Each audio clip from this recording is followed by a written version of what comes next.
அனைவருக்கும் வணக்கம். Welcome to people's heroes academy. நான் 2024 நடந்த டிஎன்பிஎஸ்சி குரூப் 4 எக்ஸாம் கிளியர் பண்ணியிருந்தேன். ஸோ என்னுடைய ஸ்டடி பிளான் எப்படி இருந்துச்சு, நான் எப்படி டைம் ஸ்பிட்டப் பண்ணி படித்தேன், என்னுடைய ஷெடியூல் எப்படி இருக்கும் அப்படின்றத பற்றி தான் இந்த பதிவில் நான் ஷேர் பண்ண போகிறேன். அதுக்கு முன்னாடி நம்ம சேனலை யாராச்சும் சப்ஸ்கிரைப் பண்ணாமல் இருந்தீங்க அப்படின்னா சப்ஸ்கிரைப் பண்ணிட்டு கிளாஸை கண்டினியூ பண்ணுங்கள். ஓகே, நான் என்னுடைய ஓன் ஸ்டடி பிளான் போட்டிருந்தேன். அதுக்கு காரணம் என்ன அப்படின்னா, எனக்கு இதில் இன்னொருத்தருடைய ஸ்டடி பிளானை ஃபாலோ பண்ணுறதுல எனக்கு பெருசாக இது கிடையாது, இன்ட்ரெஸ்ட் கிடையாது. ஏன்னா அவங்களுடைய ஸ்டடி பிளான் நம்ம ஃபாலோ பண்ணியே ஆகணும், அவங்களுடைய டெஸ்ட் பிளானை நம்ம ஃபாலோ பண்ணியே ஆகணும் அப்படின்ற சுச்சுவேஷனில் நமக்கு ஏதாச்சும் ஒரு வேலை இருந்திருக்கும். இல்லைனா சயின்ஸ் மாதிரி சப்ஜெக்ட்ஸ் படிக்கிறப்ப நமக்கு டைம் பத்தாது. ஸோ அதை அரைகுறையாக படிச்சுட்டு போய் எழுதுவோம். அதனால் எனக்கான ஸ்டடி பிளானை நானே கிரியேட் பண்ணி படித்தேன். அதை பற்றி தான் நான் ஷேர் பண்ணுறேன் உங்களுக்கு. அப்போது ஒரு நாளைக்கு டைம் ஸ்பிளிட்டப் பண்ணி எப்படி படிப்பேன் அப்படின்றத நான் ஏற்கனவே சொல்லியிருந்தேன் உங்களுக்கு. காலையில் 8 மணிக்கு அந்த ஸ்டடி ஹால் போனேன் அப்படின்னா நைட்டு 8 மணி வரைக்கும் அந்த ஸ்டடி ஹாலில் தான் இருப்பேன். நோட்டிஃபிகேஷன் வந்த நாள்லேருந்து எக்ஸாமுக்கு நாள் வரைக்கும் அப்படி தான் போயிட்டு இருந்துச்சு. சண்டேஸில் மட்டும் கொஞ்சம் சீக்கிரமாக க்ளோஸ் பண்ணிடுவாங்க. ஸோ சீக்கிரமாக வந்து இருந்தேன். இது இல்லாமல் வீட்டில் வந்து படிப்பேனா அப்படின்னு கேட்டால் கிடையாது. 8 மணிக்கு வந்தேன் அப்படின்னா குளிச்சுட்டு படுக்கிறதுக்கு 10 மணி ஆயிரும். எனக்கு 8 மணி நேரம் ஸ்லீப் அப்படின்றது கண்டிப்பாக தேவை. இல்லைனா எனக்கு தலைவலி வரும், அடுத்த நாள் படிப்பு டிஸ்டர்ப் ஆகும். அதனால் நான் 8 மணி நேரம் ஸ்லீப்பில் கரெக்டாக இருப்பேன். எந்திரிச்சுன்னா ஸ்டடி ஹால் போவேன், ஸ்டடி ஹாலில் மட்டும் தான் படிப்பேன், திரும்ப வீட்டுக்கு வந்து இருப்பேன். இன்னும் உங்களால் படிக்க முடியும் அப்படின்னா தாராளமாக படிக்க முடியும். எனக்கு அந்த இஷ்யூ, தலைவலி இஷ்யூ இருந்ததுனால என்னால் அதுக்கு மேலே படிக்க முடியல. போனேன் அப்படின்னா அந்த 8 மணிலேருந்து மதியானம் 1 மணி வரைக்கும் ஜென்ரல் ஸ்டடீஸ் படிப்பேன். மதியானம் லஞ்ச் முடிச்சுட்டு ஈவினிங் பிரேக் வரைக்கும் தமிழ் படிப்பேன். அதுக்கப்புறம் ஈவினிங் பிரேக் முடிச்சுட்டு மேத்ஸ் பார்ப்பேன். மேத்ஸ் ஒரு வேளை சீக்கிரமாக முடிச்சிட்டேன் அப்படின்னா தமிழ் ஏதாச்சும் பெண்டிங் இருந்துச்சு அப்படின்னா அது பார்ப்பேன். இப்படி தான் என்னுடைய ஸ்டடி பிளான் இருக்கும். தமிழை பொறுத்த வரைக்கும் உங்களுக்கு தெரியும், பழைய சிலபஸை பொறுத்த வரைக்கும் உங்களுக்கு 6th to 12th new book full and full படிச்சிருந்தேன். ஓல்டு புக்கை பொறுத்த வரைக்கும் 6th to 10th நோட்டிஃபிகேஷன் வந்ததுக்கப்புறம் தான் படிச்சிருந்தேன் old book. 11th 12th old book படிக்கலை. அதே மாதிரி சிறப்பு தமிழும் நான் பெருசாக படிச்சுட்டு போகல. அப்போ குரூப் 4 அப்பெல்லாம் சிறப்பு தமிழ் படிக்கலை, அதுதான் உண்மை. இது தமிழ் படித்தது.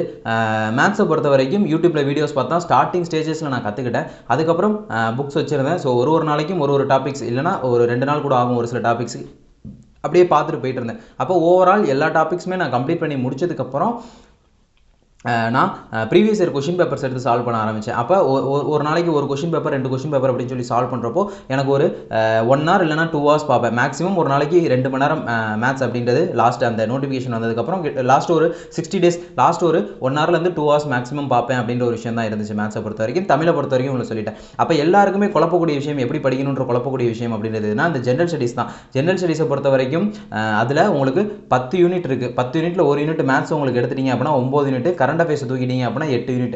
அப்போ இந்த 8 யூனிட்ஸ் தான் இருக்குது. இப்போ இருக்கக்கூடிய சிலபஸையும் நீங்கள் உடச்சிங்க அப்படின்னா அந்த 8 யூனிட்டாக உங்களால் பிரிக்க முடியும். அப்போ அந்த 8 யூனிட்டையும் நம்ம ஸ்பிளிட்டப் பண்ணி படிக்கணும், கரெக்டாக படிக்கணும், ரிவிஷன் பண்ணி படிக்கணும், எல்லா விஷயமே அதுக்குள்ளே இருந்துச்சு. அப்போ இதை எப்படி படிப்பேன் அப்படின்னா, நான் ஒரு யூனிட் எடுத்தேன் அப்படின்னா அந்த யூனிட்டை நான் கம்ப்ளீட் பண்ணிட்டு தான் அடுத்த யூனிட் போவேன் அப்படின்ற மாதிரி தான் நான் படித்தேன். காலையில் 8 to 1 அப்படின்னு சொல்லி நான் ஒரு நாளைக்கு 5 மணி நேரம் படிக்கிறேன் அப்படின்ற பட்சத்தில் என்னால் கொஞ்சம் வேகமாகவே படிக்க முடிஞ்சு. ஒரு சில நாள் 4-4.5 மணி நேரத்தில் முடிச்சிட்டேன் அப்படின்னா கரண்ட் அஃபேர்ஸ் பார்ப்பேன். இல்லைனா வேறு ஏதாச்சும் தமிழ் எடுத்துகிட்டு பேலன்ஸ் ஈவினிங் இருக்கக்கூடிய டைமில், குறிப்பாக லாஸ்ட்டு ஒரு 1 hour நான் சொல்ல மறந்துட்டேன்.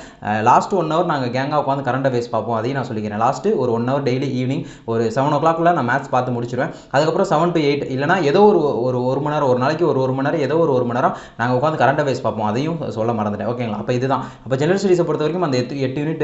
இப்போ எக்ஸாம்பிளுக்கு நான் ஹிஸ்ட்ரி எடுக்கிறேன் அப்படின்னா ஹிஸ்ட்ரியை நான் ஃபுல் அண்ட் ஃபுல் கம்ப்ளீட் பண்ணிவிட்டு நான் அடுத்த சப்ஜெக்ட் போவேன். நான் ஏற்கனவே படிச்சிருந்தேன் அப்படின்றதுனால என்னால் ஒரு சப்ஜெக்டை ஒரு 5 நாள் இல்லைனா ஒரு 6 நாளில் என்னால் கம்ப்ளீட்டாக கவர் பண்ண முடிஞ்சிச்சு.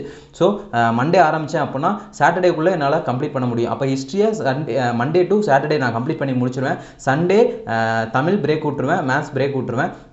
ஆனால் தமிழும் மேத்ஸும் ஓரளவு ஏற்கனவே எல்லாமே படித்து தான், அது ஃபுல் அண்ட் ஃபுல் ரிவிஷன் பண்ணுறது தான். இருந்தாலும் குழப்பக்கூடிய விஷயம் இது அப்படின்றதுனால முடிஞ்சளவு அந்த ஹிஸ்ட்ரியை மோஸ்ட்லி அந்த 6 days படித்தோம் இல்லையா ஜென்ரல் ஸ்டடீஸ், அந்த ஜென்ரல் ஸ்டடீஸை சண்டே உட்காந்து முழுக்க காலையிலேருந்து சாயந்தரம் வரைக்கும் மோஸ்ட்லி ஒரு 3 மணி 3:30 மணிக்குள்ளே முடிச்சிடுவேன்.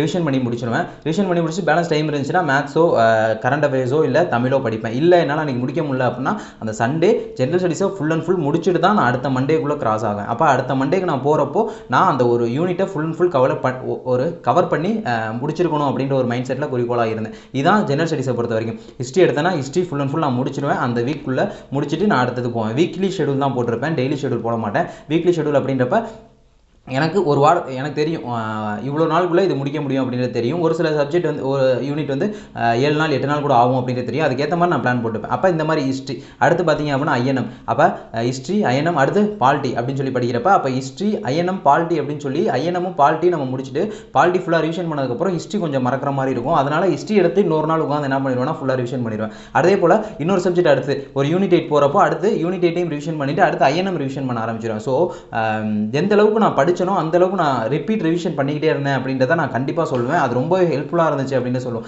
ஏன்னா ஜெனரல் ஸ்டடீஸை பொறுத்த வரைக்கும் நம்ம படிச்சிருப்போம், அது ஒரு சைடு இப்படி படிச்சுக்கிட்டே போயிட்டே இருப்போம், ஒரு சைடு இங்கிட்டு வந்துக்கிட்டே இருக்கும், இங்கிட்டு மறந்துக்கிட்டே போகிற மாதிரி இருக்கும். அதனால் நான் என்ன பண்ணுறேன்னா இதுதான், ஃபஸ்ட்டு ஒரு சப்ஜெக்ட் படிப்பேன், அதை அந்த வீக்கெண்ட் ரிவிஷன் பண்ணுவேன். செகண்ட் சப்ஜெக்ட் படிப்பேன், அதை அந்த வீக்கெண்ட் ரிவிஷன் பண்ணுவேன். தேர்டு சப்ஜெக்ட் படிச்சுட்டு அதை அந்த வீக்கெண்ட் ரிவிஷன் பண்ணிவிட்டு ஃபஸ்ட் வீக் படித்தேன் இல்லையா, அந்த ஃபஸ்ட் வீக் படித்ததை தேர்டு வீக்கும் ரிவிஷன் பண்ணிடுவேன் அப்படின்ற ஒரு விஷயம். அடுத்து ஃபோர்த் வீக் படிப்பேன், அதை ரிவிஷன் பண்ணிவிட்டு செகண்ட் வீக் படித்தேன் இல்லையா, அதையும் ரிவிஷன் பண்ணிடுவேன். அப்போ எனக்கு இந்த மாதிரி ரிப்பீட் ரிவிஷன் போயிட்டே இருக்கும். அப்போ ஒரு 7 சப்ஜெக்ட் நம்ம கொஞ்சம் ஆக்சுவலாக ஈஸியாக முடிச்சிடலாம். அந்த சயின்ஸ் வரும்போது, சயின்ஸை கடைசியாக எடுப்போம், 8வது யூனிட்டாக வரும்போது கிட்டத்தட்ட நமக்கு எக்ஸாமும் நெருங்கிடும். அப்போ என்ன பண்ணிடுவோம் அப்படின்னா கொஞ்சம் வேகமாக ஓட்டி விடுவோம் அப்படின்ற பட்சத்தில் இறங்கிடும். சயின்ஸை பொறுத்த வரைக்கும் பாக்ஸ் கண்டென்ட் ஃபுல்லாகவே பார்த்துருந்தேன். சயின்ஸில் நான் நோட்ஸ் எடுத்து வச்சிருந்தேன், டாபிக் சிலபஸ் வைஸ் நான் நோட்ஸ் எடுத்து வச்சிருந்தேன். அதனால் அது எனக்கு ஹெல்ப்ஃபுல்லாக இருந்துச்சு. மோஸ்ட்லி அந்த சிலபஸ் வைஸ் நோட்ஸை நான் படிச்சுட்டு போவேன். அது இல்லாமல் பாக்ஸ் கண்டென்ட்ஸ் ஃபுல்லாகவே பார்த்துருந்தேன் சயின்ஸை பொறுத்த வரைக்கும். இதுதான் நடந்த விஷயம். என்னால் சயின்ஸையும் அந்த ஒரு 1 வீக்குள்ளே கவர் பண்ணி முடிக்க முடிஞ்சு, நான் நோட்ஸ் எடுத்து வச்சிருந்ததுனால. மற்றபடி சயின்ஸை கொஞ்சம் தான் கேட்குறாங்க அப்படின்றப்ப நான் நோட்ஸ் மட்டும் போதும், ஒரு 7 கொஷின் கேட்குறாங்க அப்படின்னா அதில் ஒரு 4 கொஷின் போட்டோன்னா போதும் அப்படின்ற மனநிலையில் தான் போயிருந்தேன். ஸோ அதனால் எனக்கு பிரச்சனை இல்லாமல் இருந்துச்சு. இப்படி தான் ஒரு சப்ஜெக்ட் நான் ரிவிஷன் பண்ணுவேன். அப்போ ஒரு 8 வீக்ஸ் 8 வாரத்துக்குள்ளே நம்மளால் என்ன பண்ண முடியும்னா இந்த மாதிரி ஜெனரல் ஸ்டடீஸை முழுக்க என்னால் ரிவிஷன் பண்ண முடிஞ்சிச்சு. இந்த 8 வாரம் நான் ஜெனரல் ஸ்டடீஸ் ரிவிஷன் பண்ணி முடிக்கிறப்பே என்ன ஆகுனா, தமிழும் முடிச்சிருப்பேன், இங்கிட்ட மேத்ஸும் முடிச்சிருப்பேன். எல்லாமே ஓவரால் கவர் பண்ணி லாஸ்ட் ஒரு 30 to 35 டேஸ் எனக்கு அப்படியே முழுசாக கையில் இருக்கும். அப்போ அப்படியே பொக்கிஷமாக இருக்கும். இவ்வளோ எல்லாத்தையுமே ஒரு ரவுண்டு முடிச்சிட்டோம், இன்னொரு ரவுண்டு போகலாம் அப்படின்னு சொல்லி ஸ்டார்ட் பண்ணி போயிட்டு இருந்தேன். இப்படி தான் நான் ஒரு நாளைக்கு படிப்பேன். உங்களால் இப்படி படிக்க முடியுமா அப்படின்றது எனக்கு தெரியலை. ஒருத்தரும் ஒரு சுச்சுவேஷனில் இருப்போம். என்னை விட வேகமாக படிக்கிறவங்களும் இருப்பாங்க, என்னை விட ஸ்லோவாக படிக்கிறவங்களும் இருப்பாங்க. ஸோ ஒருத்தருக்கும் ஒரு ஸ்டடி பிளான் அப்படின்றது இருக்கும். அவங்களுடைய இதை பொறுத்து நீங்கள் இன்னொருத்தருடைய ஸ்டடி பிளானை ஃபாலோ பண்ணுறீங்க அப்படின்றப்ப அது என்ன ஆகுனா, ஒருத்தர் 4 மணி நேரம் படிப்போம், ஒருத்தர் 8 மணி நேரம் படிப்போம், ஒருத்தர் 12 மணி நேரம் படிப்போம், ஒருத்தர் 14 மணி நேரம் படிப்போம். ஸோ ஒருத்தருடைய ஸ்டடி பிளான் இன்னொருத்தருக்கு பக்காவாக பொருந்தணும் அப்படின்ற அவசியம் கிடையாது. அப்போ இதை வச்சு யோசிச்சு உங்களுக்கு எந்த ஸ்டடி பிளான் பொருத்தமாக இருக்கும் அப்படின்றத நீங்கள் டிசைட் பண்ணுங்கள். புதுசாக படிக்கிறீங்க அப்படின்னா கொஞ்சம் டைம் எக்ஸ்ட்ராவே ஆகும். ஜெனரல் ஸ்டடீஸ்லாம் ஒரு வாரத்தில் முடிக்கிறது, ஒரு யூனிட் ஒரு வாரத்தில் முடிக்கிறது கொஞ்சம் கஷ்டமாக இருக்கும். ஒரு 10 நாள் ஆகலாம். அந்த மாதிரி உங்களால் படித்து கிளியர் பண்ணி கொண்டு போக முடியும். கரெக்டான ஒரு கைடன்ஸ் வச்சுக்கோங்க. கைடன்ஸ் வச்சு எப்படி கொண்டு போகலாம் அப்படின்றத பண்ணுங்கள். அப்போ இந்தளவுக்கு நான் மெச்சூரிட்டியாக யோசிச்சது நான் கிட்டத்தட்ட ஒரு 2019 டிசம்பரில் படிக்க வந்தேன். அதுக்கப்புறம் லாக்டவுன் போட்டாங்க, ஒரு வருஷம் படிக்கலை. 2022 தான் நான் திரும்ப 2021 அந்த டைமில் தான் நான் திரும்ப படிக்க ஆரம்பித்தேன். 2021 எண்டில் கிட்டத்தட்ட ஒரு நடுவில் ஒரு வருஷம் 1.5 வருஷம் சுத்தமாக படிக்காமல் போயிடுச்சு. அப்போ நான் ஃபுல்லாக என்ட்ரி ஆனது அப்படின்னு சொல்லி பார்த்தீங்கன்னா 2021 முழுக்க என்ட்ரி ஆனேன். அப்போ அந்த எக்ஸ்பீரியன்ஸ்லாம் யூஸ் பண்ணி தான் என்னால் இந்த அளவுக்கு மெச்சூர்டாக யோசிச்சு ஒரு ஸ்டடி பிளான் போட்டு ஃபாலோ பண்ண முடிஞ்சிச்சு. அதே மாதிரி தான் நீங்கள் என்ன சுச்சுவேஷனில் இருக்கீங்க அப்படின்றத நீங்கள் புரிஞ்சுக்கிட்டு உங்களுக்கு ஏற்ற ஸ்டடி பிளான் போடுங்க. இதில் நான் போட்ட வரைக்கும் என்ன பாசிட்டிவ்ஸ் இருக்குது அப்படின்றத நான் சொன்னேன்னா, கண்டிப்பாக என்னால் ஒரு நாளைக்கு 5 மணி நேரம் ஜெனரல் ஸ்டடீஸ் படிக்க முடியும். ஜெனரல் ஸ்டடீஸ் தான் கொஞ்சம் வீக்காக இருப்போம். அதனால் ஜெனரல் ஸ்டடீஸ் காலையில் 5 மணி நேரம், 4 மணி நேரத்துலேருந்து 5 மணி நேரம் ஜெனரல் ஸ்டடீஸ்க்கு கொடுக்க முடியும். அட் த சேம் டைம் என்னால் தமிழும் படிக்க முடியும், சேம் டைம் மேத்ஸும் போட முடியும். அப்போ ஒரே நாள் ஃபுல்லாக ஒரு புக் எடுத்து சாயந்தரம் வரைக்கும் ஒரே புக்கில் இல்லாமல் என்னால் 3யுமே கொஞ்சமாக கொண்டு போக முடியும். இப்படி கொண்டு போகிறப்ப என்னால் முடிக்கிறப்ப அந்த சிலபஸ் நான் கவர் பண்ணுறப்போ லாஸ்ட் ஒரு 35 டேஸ் கையில் இருக்கப்போ நான் ஓவரால் எல்லா சிலபஸையுமே நான் கம்ப்ளீட் பண்ண மாதிரி இருக்கும். இது இல்லாமல் நம்ம ஜெனரல் ஸ்டடீஸை மட்டுமே முடிச்சுட்டு தமிழுக்கு போகிறோம், தமிழை மட்டுமே முடிச்சு ஜெனரல் ஸ்டடீஸ் போகிறோம் அப்படின்றப்ப ஒரு மாதிரி மிச்சம் சொச்சமாக இருக்கும். தமிழ் முடிச்சுட்டு ஜெனரல் ஸ்டடீஸ்லாம் திரும்பி பார்த்தோன்னா ரொம்ப பயமாக இருக்கும். இப்படி முடிக்கிறப்ப எனக்கு ரொம்ப ஹெல்ப்ஃபுல்லாக இருந்துச்சு. ஒரு பாசிட்டிவ் எனர்ஜி கொடுத்துச்சு, மொத்தமாகவே முடிச்சிட்டோம் அப்படின்ற ஒரு மாதிரி. மேத்ஸை பொறுத்த வரைக்கும் சுதர்ஷன் சார் நல்லா சொல்லி கொடுத்துருப்பாங்க. தூத்துக்குடி அகாடமிலேருந்து சொல்லி கொடுத்துருப்பாங்க. அது நல்லா இருந்திருக்கும். அதை பார்த்தா நான் ஸ்டார்டிங்கில் படித்தேன். அந்த ஏரியா அண்ட் வால்யூம்லாம் ரொம்ப குழப்பமாக இருக்கும். ஃபார்முலாலாம் ரொம்பவே ஃபார்முலா மனப்பாடம் பண்ணிட்டு போகாமல் நம்மளாலே ஃபார்முலா எடுக்கிற மாதிரி சொல்லி கொடுத்துருப்பாங்க. ரொம்பவே யூஸ்ஃபுல்லாக இருந்திருக்கும். ஓகேங்களா? அப்போ இப்படிலாம் தான் நாங்கள் படித்தோம். பேலன்ஸு கரண்ட் அஃபேர்ஸை பொறுத்த வரைக்கும் நான் ஏற்கனவே சொன்ன மாதிரி லாஸ்ட் டெய்லி ஒரு 1 hour நாங்கள் டிஸ்கஷன் பண்ணிக்கிட்டு இருந்தோம். ஒரு குறிப்பிட்ட டைமுக்கு அப்புறம் அதை நிப்பாட்டிட்டோம். லாஸ்ட் ஒரு 60 days வரப்போ அதை நிப்பாட்டிட்டு தனித்தனியாக படிக்க ஆரம்பிச்சிட்டோம். ஓன் ரிவிஷன் பண்ணி படிக்க ஆரம்பிச்சிட்டோம். நாங்கள் ஒரு கேங்காக உட்காந்து படிச்சுக்கிட்டு இருப்போம். அப்படின்றதுனால எங்களுக்கு தெரியாத விஷயம் எங்களால் நிறையா தெரிஞ்சுக்க படிச்சுக்க முடிஞ்சிச்சு. எனக்கு தெரிஞ்ச விஷயம் ஃப்ரெண்டுக்கு தெரிஞ்சிருக்காது, அவருக்கு தெரிஞ்ச விஷயம் எனக்கு தெரிஞ்சிருக்காது. ஸோ அப்படியே ஷேர் பண்ணி நாலேஜ் ஷேர் பண்ணி நாங்கள் படிச்சுப்போம். முடிஞ்ச அளவு ஒரு ஸ்டடி சர்க்கிள் அப்படின்றது நீங்களே உருவாக்கி அதுக்கேற்ற மாதிரி படிச்சுக்கோங்க. இப்படி தான் நான் படித்தேன், இப்படி நீங்கள் படிக்கணுன்ற அவசியம் கிடையாது. இதே மாதிரி நான் எப்படி எனக்கான ஒரு பிளான் உருவாக்கணும், அந்த மாதிரி உங்களுக்கான ஒரு பிளானை நீங்கள் உருவாக்கி அதுக்கேற்ற மாதிரி நீங்கள் படித்து கண்டிப்பாக சக்ஸஸ் பண்ண முடியும். ஓகேங்களா? அப்போ இந்த ஸ்டடி பிளான் பற்றி தான் நான் சொல்ல வந்தேன். நான் படித்து முடிச்சிருக்கேன்.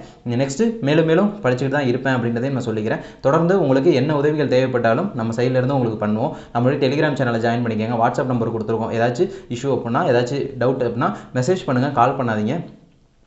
ஏன்னா படிச்சுக்கிட்டு இருப்போம், நம்மளும் படிச்சுக்கிட்டு இருப்போம், ஏதாச்சும் ஒர்க்கில் இருப்போம், அதனால் சொல்கிறேன். ஓகேங்களா? அப்போ நம்ம மெசேஜ் போடுங்க, மெசேஜ் பண்ணிட்டு கால் பண்ணுட்டுமான்னு கேளுங்க. நம்ம ஃப்ரீயாக இருக்கப்போ நம்மளே உங்களுக்கு கால் பண்ணி பேசுகிறோம். ஓகேங்களா? ஓகே. அப்போ இதான் நம்ம சொல்ல வந்த விஷயம். முழுக்க முழுக்க புரிஞ்சிருக்குன்னு சொல்லி நம்புகிறேன். தொடர்ந்து நம்பிக்கையை இழக்காமல் நீங்கள் என்ன லெவலில் இருக்கீங்கன்னு பார்த்து, உங்களுடைய காம்படிட்டர்ஸ் என்ன லெவலில் இருக்காங்க அப்படின்றத பார்த்து நீங்கள் படிங்க. டெஸ்ட்டு நான் எப்படி போட்டேன் அப்படின்றதையும் நான் ஏற்கனவே சொல்லியிருந்தேன். டெஸ்ட்டே நான் முழுக்க போடலை, ஏற்கனவே நான் படிச்சிருந்ததுனால டெஸ்ட்டை பொறுத்த வரைக்கும் கடைசியில் யூனிட் வைஸ் டெஸ்ட் கொடுத்துருந்தாங்க. அந்த யூனிட் வைஸ் டெஸ்ட் மட்டும் போடுறேன். ஹிஸ்ட்ரினா ஹிஸ்ட்ரி ஃபுல் டெஸ்ட், ஐஎன்எம்னா ஐஎன்எம் ஃபுல் டெஸ்ட், பாலிட்டினா பாலிட்டி ஃபுல் டெஸ்ட், யூனிட் 8னா ஃபுல் டெஸ்ட், எக்கனாமிக்ஸ்னா ஃபுல் டெஸ்ட் அப்படின்னு தான் சொல்லி போட்டிருந்தேன். அது எனக்கு கொஞ்சம் ஹெல்ப்ஃபுல்லாக இருந்துச்சு. முழுசாக போடுறப்ப கொஞ்சம் கொஞ்சமாக போடுறப்ப கொஞ்சம் கஷ்டமாக இருக்க மாதிரி இருக்கும், ஒரே விஷயத்துலேருந்து நிறையா கேட்குற மாதிரி இருக்கும். இந்த மாதிரி யூனிட் வைஸ் போடுறப்ப எனக்கு ரொம்பவே ஹெல்ப்ஃபுல்லாக இருந்துச்சு. அதே மாதிரி ஃபுல் மார்க் டெஸ்ட் அப்படின்றது ஒரு 5 போட்டு போயிருந்தேன். இதெல்லாம் சேர்ந்து தான் அந்த எக்ஸாமில் நான் 172 கொஷின் போட்டு வந்திருந்தேன். அதுலேயுமே தெரிஞ்ச கொஷின்ஸ் நிறைய கொஷின்ஸ் தப்பு பண்ணிட்டு வந்திருந்தேன். ஓகே, எல்லாரும் பண்ணக்கூடிய விஷயம் தான்.